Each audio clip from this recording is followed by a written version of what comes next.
trapped in a cave. But God delivered David.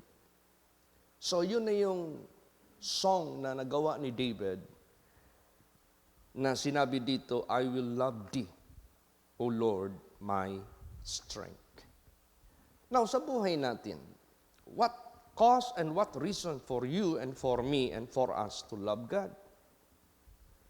Remember, hinahabol tayo ng dyablo. And he is killing us. And that kind of death that we are going to experience by the killer, our enemy, is not just temporary death. Na pagtapos kang mapatay, everything is already over. Hindi po. Ang kamatayan na dulot ng dyablo against us, yung second death. Kaya nga ang ginawa ng ating Panginoong Hesukristo, the last enemy that should be destroyed is death. Not the first death, but the second death. Paano dinaig ni Lord Jesus Christ ang last enemy, which is death, led by the devil, led by Satan? Di ba minsan pag mag-casting out of demons tayo, sinasabihan natin si Satanas, natalo ka na ni Lord Jesus, Satanas. How he did it? Paano din magawa natin sa buhay natin na natalo na natin si Satanas sa buhay natin? Habang buhay tayo, you can never say so, natalo mo na si Satanas because the fight is still going on. The proclamation of being a winner over your enemy can never be done as long as the fight is still going on. Si Lord Jesus Christ, how he did it, natalo na niya si Satanas through the death of the cross. Hindi siya nagkasala doon. Kaya nga sinabi niyan, who did no sin when he was reviled not again. When he suffered, he threatened not, nor was guile found in his mouth, but committed himself unto him that judgeth righteously. Nung namatay ang ating Panginoong Hesukristo, he defeated Satan, the destroyer. Wala nang kapangyarihan ng dyablo. Ganon din sa buhay natin. Kaya, be thou faithful unto death, and you will receive the crown of life. That is how we defeat the last enemy of ours, which is death. Through death. Dapat kung mamatay man tayo without sin unto salvation. This is the reason why we have to look to Jesus Christ, how he did it. Ganon din ang gawin natin. Tingnan mo yung magnanakaw. He defeated death through forgiveness. At hindi na niya nagawa muli ang pagkakasala. So ganun sa buhay po natin, napaka-importante niyan. Why we do love God. Hindi lang siya nag-rescue, nag-save sa ating temporal na body, but He rescued us, He saved us from eternal, which is second death, eternal suffering, eternal death. Kaya we have the reason to love God. Amen? Praise the Lord, because He delivered us from the enemy who would destroy us forever.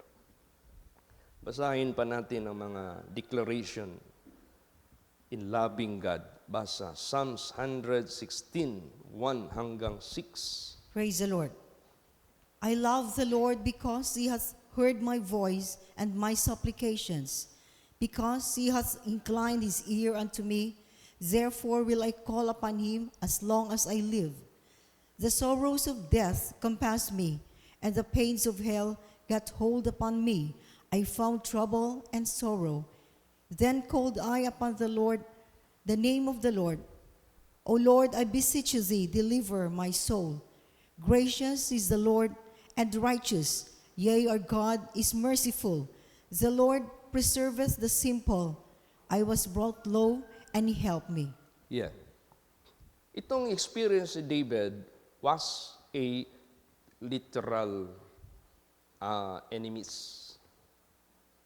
Itong lahat na nasa Old Testament that is being written by the leading of God, this is to be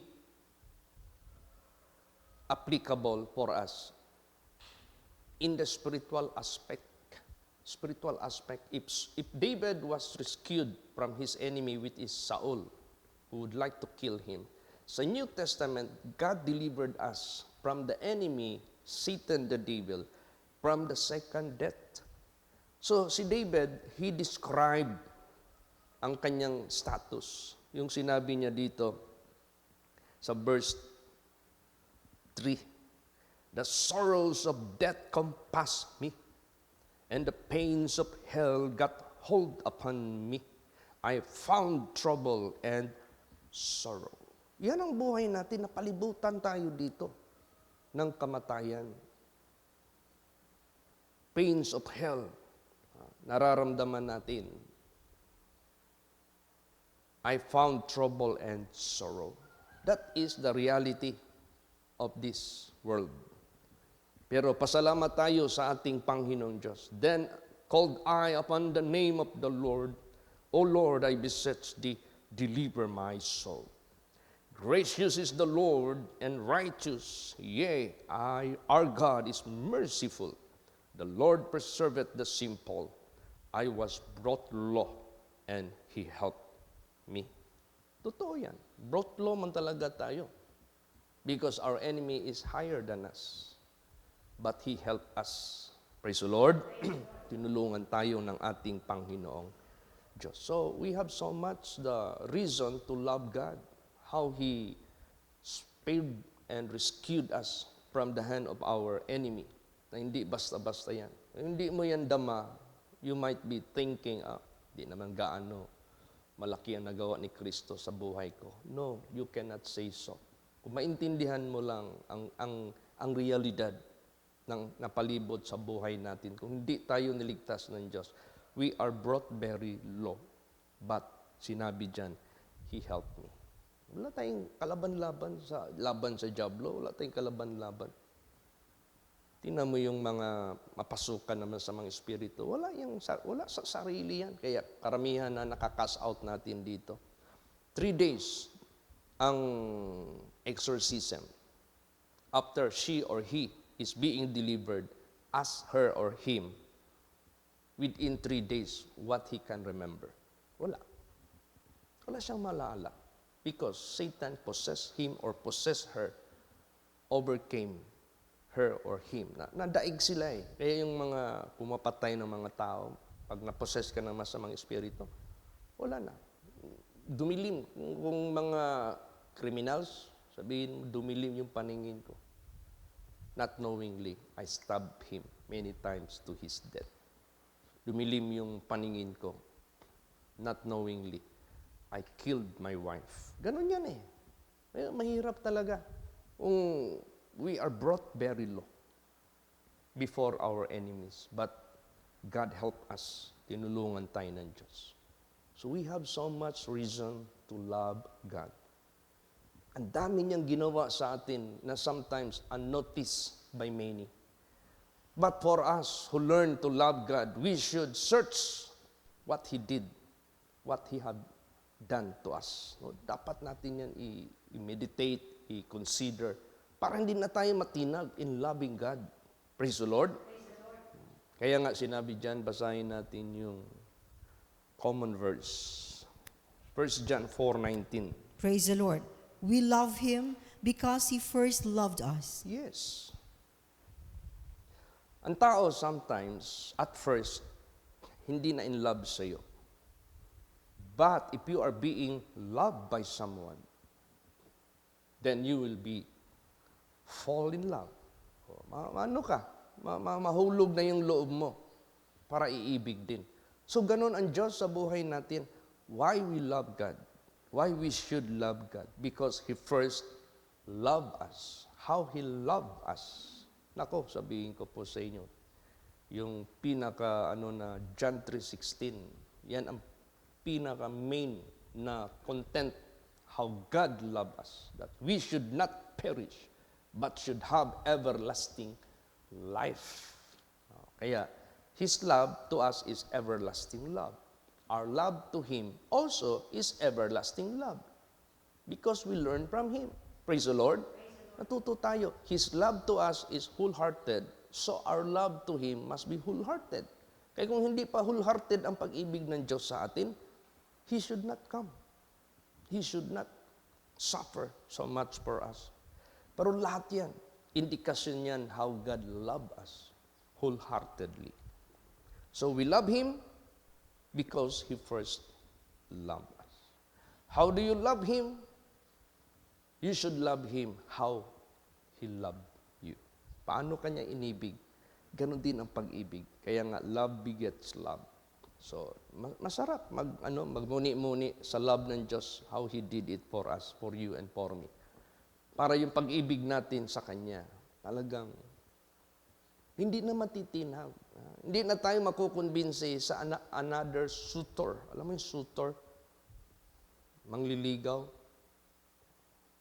Bakit kaya tinawag yan mangliligaw, no? Para bang may iniibig ka na, kunyari ang Diyos, ililigaw ka pa sa ibang direksyon. Kaya mangliligaw, ililigaw ka. Kaya sa buhay natin, to God be the glory, we have to search out how God loved us. Kung paano tayo inibig ng ating Panginoong Diyos. At after that He loved us, hindi lang ganun na tapos na ang lahat. He made us stronger than our former master. Yung Diablo, naging former master yan because all have sinned and come short of the glory of God. We were victims and captives of Satan. Siya yung master natin noon. Wala tayong nagawa eh. We are slaves. We are prisoners of the devil before. Ngayon, nung nirescue tayo ng ating Panginoong Diyos, hindi lang ganon. Tinuruan niya tayo how to fight against the enemy so that hindi na tayo mabalik from his captivity.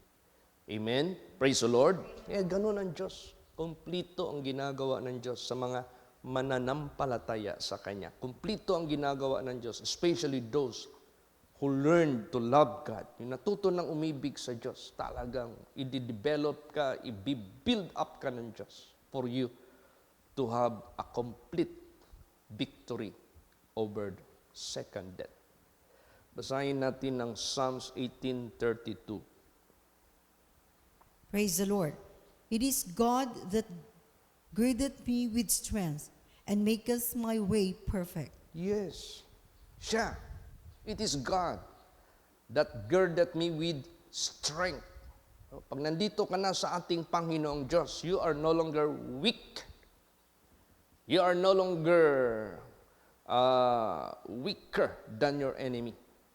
Kaya nga, ang sabi ni Lord Jesus, be of good cheer, for I have overcome the world. You can overcome the world, because greater is He that is in you than he that is of the world. So you are greater and stronger than your enemy, because it is God who girded you with strength and maketh my way perfect.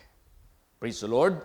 So ang Diablo, mahanap lang talaga ng opportunity for you to become imperfect. Kasi alam ng Diablo, pag imperfect ka, sa Kanya ka na. But God maketh your way perfect. Kompleto nga eh. Aside na He will give you the strength to overcome the enemy, He will make you perfect. Sakdal talaga ang gagawin ng Diyos. Kaya nga isa sa ministry, binigay ng Diyos sa atin, perfecting the saints. Diba? Sinasakdal natin yung mga mananampalataya, including ourselves, perfecting the saints for the work of the ministry and for the edifying of the body of Christ. Hindi mo talaga pwede maiwasan, may manghihina. So you have to edify, you have to strengthen. So ito na, ang Diyos nag-i-strengthen sa bawat isa. To God be the glory. Basa pa, Psalms 28:7 hanggang 8. Praise the Lord. The Lord is my strength and my shield. My heart trusted in Him, and I am helped.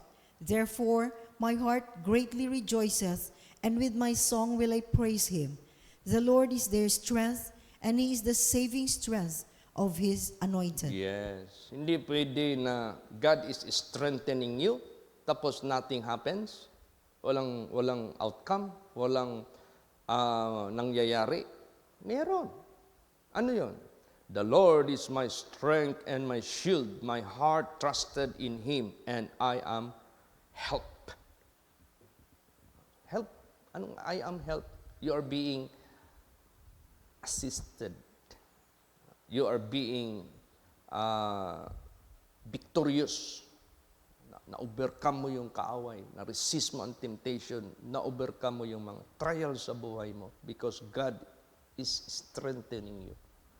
Hindi pwede na God will strengthen you, tapos, strengthen you, tapos wala man lang nangyaring outcome. Hindi pwede yun. Mangyayari niyan, God is dead kung ganun. Patay ang Diyos kung walang mangyari. Pag sinabing God is your strength, ay hindi pwede na hindi mo ma-overcome yung kilos ng diablo sa buhay mo. Kasi iba ang strength ng Diyos.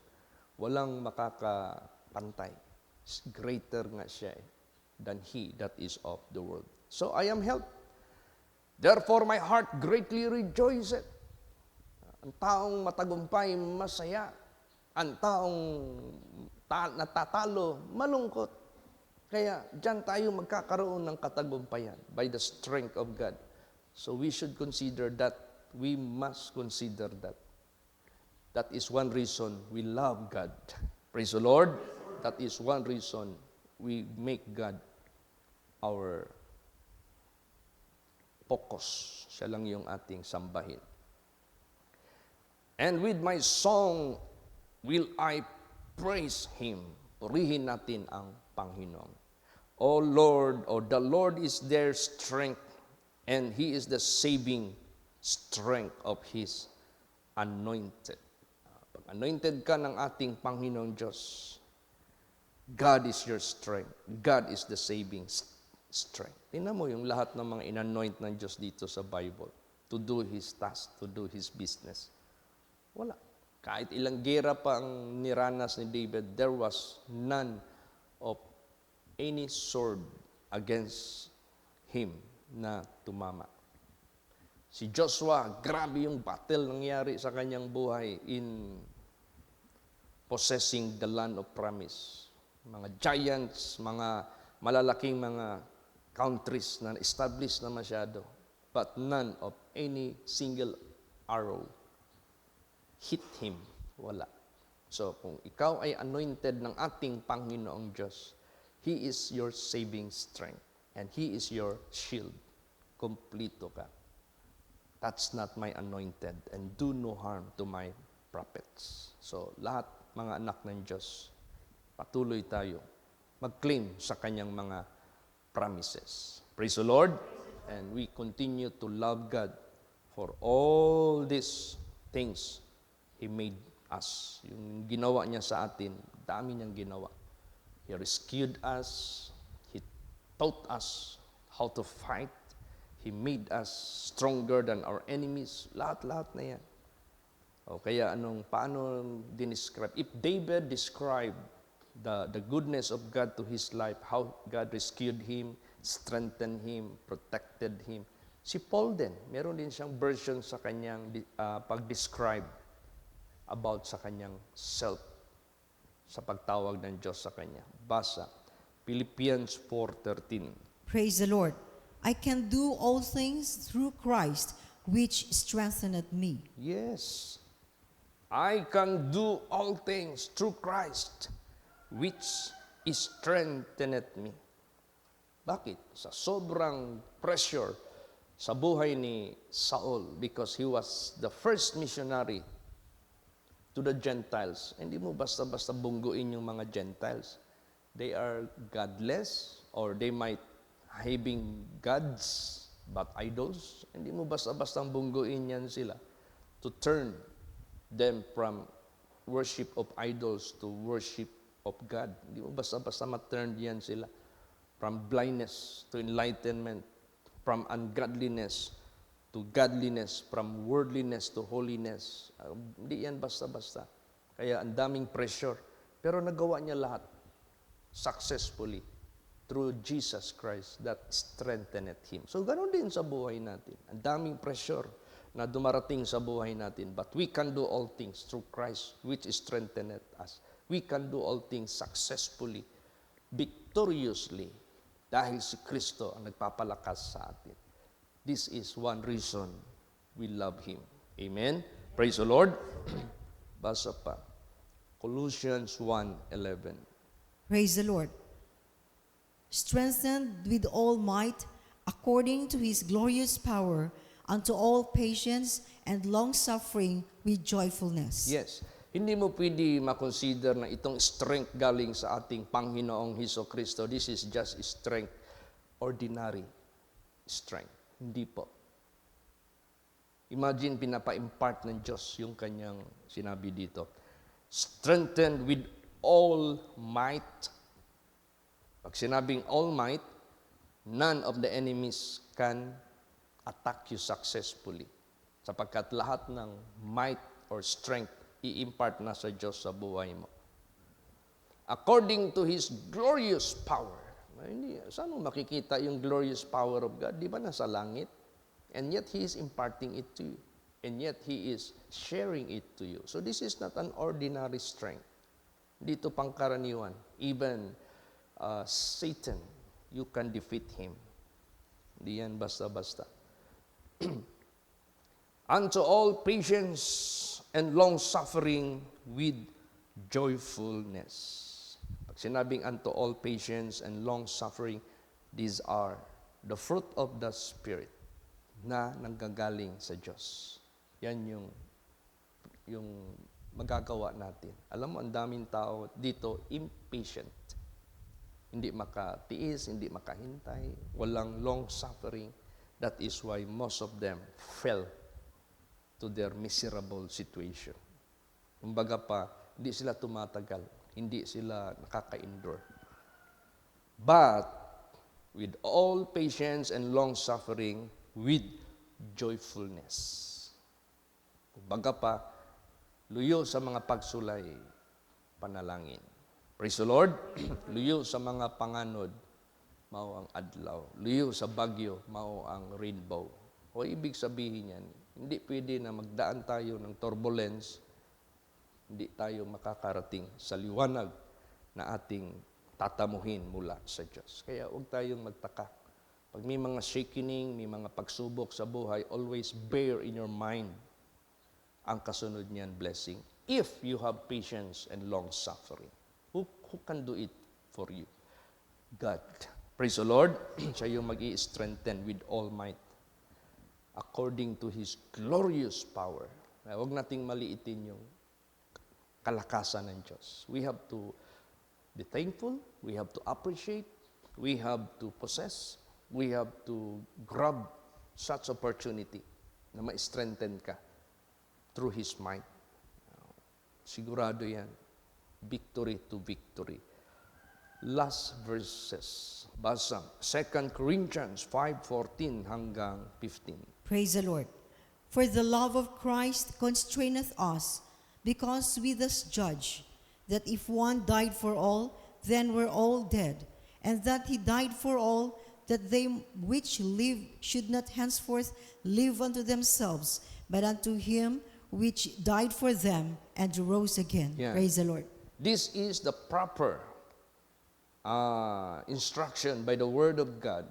Ikaw na naniniwala sa ating Panginoong Hesus Kristo and being redeemed from the hand of Satan, from the hand of the stealer, destroyer, or killer, ikaw na ngayon mamumuhay for Him who died for you, who redeemed you. Doon ka na mamuhay sa Kanya. So that is the right move after having that kind of privilege. Mamuhay na tayo lahat sa Panginoon. Lahat ng plano natin, lahat ng ating objective, lahat ng ating future, isali natin ang Diyos na siya na ang reason bakit tayo mabubuhay. Siya na ang reason bakit tayo gagalaw. Siya ang reason bakit tayo iibig. Nakasentro na tayo sa ating Panginoong Hesus Kristo. Kasi sila na nabubuhay pa, wag nang mabubuhay sa sarili nila, kundi para na sa Kanya na nabuhay muli. Now, sino mang gagawa niyan will be rewarded. Kasi hindi mo nineglect yung love ng Diyos sa buhay mo. Alam mo, napakahirap talaga yung hinayag na ng Diyos yung pag-ibig niya para sa lahat. Hindi ba ito para lang sa kanino? Para sa lahat. But the question is, lahat ba umibig sa Diyos? Lahat ba naniwala sa Diyos? Lahat ba nagpasakop sa Kanya? Lahat ba namumuhay na para sa Kanya? Kaso, they disregard, they neglect, they ignore, they don't put attention unto it. Alam mo anong danger dyan? Sinabi dyan sa banal na salita ng Diyos, because they receive not the love of God. Therefore, God is sending them a strong delusion that they should believe a lie, that they should be dumb. Ibig sabihin yan, I am rescuing you, and yet you neglect to believe me. I am rescuing you or saving you from the hand of your mortal enemy that will kill you eternally. But you disregard my love, you disregard my mercy, you disregard my compassion sa buhay mo. Then, if that is the scenario, I will release you into the hand of your enemy. Yun. Wala mang ibang mapuntahan ng tao. Either to God or to Satan. Either to heaven or to hell. O sige, ayaw ka ng Diyos, o doon ka kay Satanas. Wala ka nang mapupuntahan eh. That is the only direction. Kaya, napaka-importante yung love of God sa buhay natin at yung love natin sa Diyos. That matters. Praise the Lord. For you to be saved, for you to be blessed, for you to be rescued. Ang laking matter yan sa buhay natin. Kaya nga, ngayon, si Lord Jesus Christ nagsabi, if you love me, then keep my commandments. So that, matupad yung sinabi diyan, he that hath my commandments and keepeth them, he it is that loveth me. And I will declare myself to him, and he shall be loved of my Father. Kumbaga pa, hindi ka na saag, hindi ka na go astray.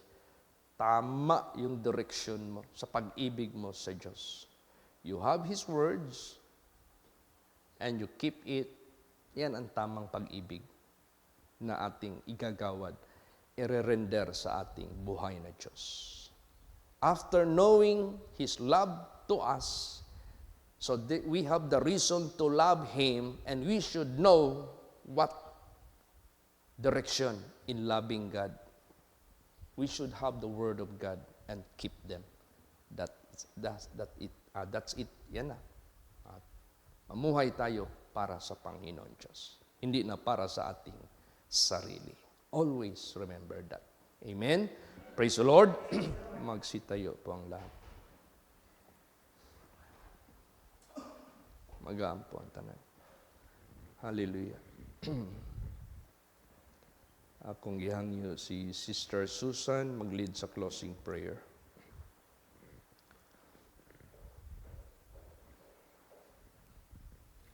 Praise the Lord, hallelujah, Lord Jesus. How great thou art, great is thy faithfulness. Dagan salamat, Lord Jesus, sa walay undang nimong pagpahinumdum kanamo. Salamat, Ginoong Jesucristo, sa imong presensya. Nga gikan, anaa, Lord Jesus, my God, nga kanunay ikaw, nagahatag kanamo, Lord Jesus, og comfort. Ug nagpasidaan ka na kanamo, Lord Jesus, my God. Nga bisan ikaw nahigug, wala kami nahigugma diha kanimo sa una. Ikaw ang unang nahigugma kanamo. Hinungdan kami na higugma usab kanimo.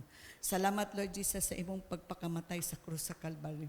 Kay kung wala ikaw ni ani sa kalibutan, Lord Jesus, hantod karong matak na nagyanang pa kami sa kasalanan. Salamat, Lord, sa imong grasya ug kaluoy.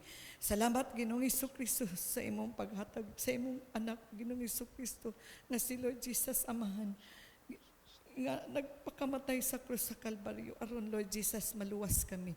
Salamat sa kaluwasan nga imong gitandyag kanamo. Salamat, Ginoong Jesucristo, sa kanunay wala ikaw ni undang sa pagpaningkamot nga aron maluwas ang among kalag, Lord Jesus, my God.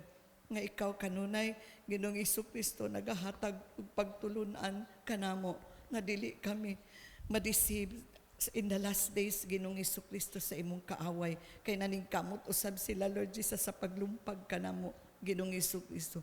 O sa Lord Jesus, ayaw kami pasagdi, ayaw kami biyahe, Ginoong Jesucristo. Sa kanunay, Lord Jesus, na akakanamo, Lord Jesus, my God. Pasayloa kami, Lord Jesus, my God. Bisan makita ni mo, Lord Jesus, ang among mga kahuyangon. Kua kini sa among kinabuhi, kining tulo kabutang, nga imong kadumtan, Ginoong Jesucristo. Ang lust of the eyes, lust of the flesh, ug ang pride of life, Ginoong Jesucristo. Maluoy ka kanamo, Lord Jesus, my God, kuha kini sa among kinabuhi. Aron makapadayon kami, Lord Jesus, sa pagpagalagad diha kanimo. Salamat, Ginoong Jesucristo, sa imong pulong karong mga taknaa, nga anaa ikaw, Ginoong Jesucristo, sa kanunay. Wala ikaw nagpabiya kanamo. Hantod karong mga taknaa, ang imong loving kindness, ang imong kaluoy, Lord Jesus, ang imong grasya. Tabangi kami, Lord Jesus, my God, nga magdili kami, magakanunay, Lord Jesus, magtutok sa mga kahuyangon sa among mga kaigsuunan, Ginoong Jesucristo, bisan pa man ikaw nagatudlo kanamo. Do not look to the left, to the right, but looking unto Jesus only, who is the author and the finisher of our faith. Nga sa kanunay, Lord Jesus, nagatambag ka kanamo, Ginoong Jesucristo, nga sa katapusang ulahing kapanahunan, ana-ana, Lord Jesus, nag-arise na, Ginoong Jesucristo, ang imong mga kaaway, gitugutan na nimo, Lord Jesus, my God, sa pag-tempt ka namo, Ginoong Jesucristo. Apan salamat sa imong gahom sa kanunay, naa, Ginoong Jesucristo, nga nagmadaugon kami, Ginoong Jesucristo, nga anaa, Lord Jesus, ang imong presensya, mawala minimo pasagdi. Salamat, Lord, sa kabuntagon nga imong gihatag ka namo sa among pagtemporary nga pagbulag-bulagay. Ikaw, Ginoong Jesucristo, makig-uban ka namo nga sa among paglakaw, Lord, sa mga nagnegosyo, sa mga nagtrabaho, Lord, makig-uban ka kanamo, Ginoong Jesucristo, sa mga nagbalatian, ikaw mag-aayo niini, kay ikaw ang great physician, ang among deliverer, Ginoong Jesucristo, sa mga nag-atubang ug mga pagsulay, Lord Jesus, my God, ikaw maghatag og kadaugan. Sa mga nagproblema, Lord, ikaw magasulbad niini, Ginoong Jesucristo. Ang tanan, Lord Jesus, ang dama ang among kasig-kasig, una ang imong pulong, Lord, dili na mo malimtan sa kanunay. Naa ikaw, Ginoong Jesucristo, ang imong balang Espiritu, Lord, kanunay magadwell sa tagsa-tagsa sa imong mga kaanakan. Lord Jesus, my God, ang tanan ni mo mga kaanakan, Lord Jesus, ikaw mag-bless, Lord, abundantly sa financial man, physical, labaw na sa spiritual, sa mga nag-eskwela, Lord, ikaw maghatag og wisdom, knowledge, understanding, magpatahin ka, Lord, sa pagtabang, labi na sa kaming ngayot kam, Ginoong Jesucristo, ikaw maghatag kanila, Lord Jesus, kadasig, nga dili sila mga luya, Ginoong Jesucristo, kung dili na ikaw, Ginoong Jesucristo, maghatag kanunay sa encouragement. Tabangi kami nga makalahutay kami, maka-endure kami antod sa katapusan, nga walay mabilin ka na mo, Lord Jesus, bisag isa, Ginoong Jesucristo. Nga naa, Lord Jesus, may gadang imo ang pakiguban ka na mo kanunay. Salamat sa imong presensya, among giangkon kanunay, Lord Jesus, may gadang imong pakigsaad, bisan sa Jeremiah 33:3, Jeremiah 32:27, Matthew 7:7, Ezekiel 34:26, ug John 14:14, ang imong presensya, Lord, magadwell ka na mo, tabang ka na mo, Lord Jesus, magahari kanunay ka na mo sa among kasing-kasing, ug una-una, Lord Jesus, my God, ang tanan among isalig itugyan kanimo, kay wala kami mahimo sa among kaugalingon. Salamat, Lord, sa imong pulong. Salamat sa imong paggamit kay Pastor Chito. Gamiton mo pa siya more and more. Aron pang daghang kalag, Lord Jesus, my God, mahatagan o kahayagan, Ginoong Jesucristo, sa ilang hunahuna o kasing-kasing, Lord, o gamitan ming tanan, Lord Jesus, nga naa, Lord, ang pagsabwag na mo sa imong pulong, Lord, kay mauman kini ang imong kalipay, Lord Jesus, my God, nga ang tanan, Lord Jesus, makasayod, Lord, sa imong gospel, Lord, o maabot kini sa tibuok kalibutan. Aron sa imong pagbalik, Lord Jesus, walay mabilid ka na mo nga imong mga kaanakan. Salamat, Ginoong Jesucristo. Ikaw nagaingon, unsay pangayon sa kong pangalan akong ihatag, for I give you back all the praises and the glory. In Jesus' mighty name, amen. Everybody say, praise the Lord. Praise the Lord.